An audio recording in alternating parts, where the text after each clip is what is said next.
Buongiorno a tutti e bentornati a Valgrande. Oggi sono qua e per un po' ho voluto tornare bambina.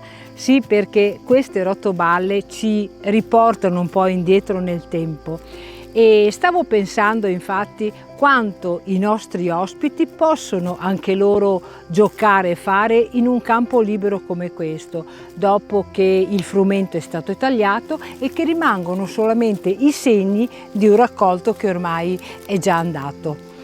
Accanto a questo però qua a Valgrande noi non giochiamo solo, ma ci impegniamo anche per fare in modo che il soggiorno dei nostri ospiti sia più lieto e più piacevole possibile.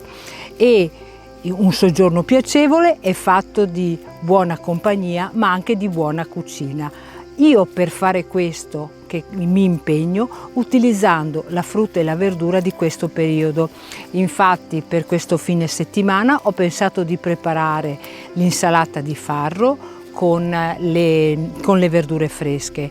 Ho pensato anche però di preparare delle torte salate con i fiori di zucca e degli arrosti freddi di manzo.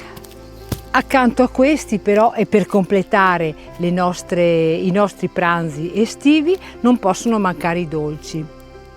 Pensando anche ai nostri amici che sono intolleranti al glutine, ho provato e vi posso assicurare che è molto gradevole un dolce morbido con le more o piuttosto con le pesche. Se siete curiosi di assaggiare le mie preparazioni estive, io vi invito a venirci a trovare e lo potete fare sempre con la solita modalità, quindi prenotando il vostro tavolo attraverso i contatti che potrete trovare tra le pagine social o tra le pagine del nostro sito.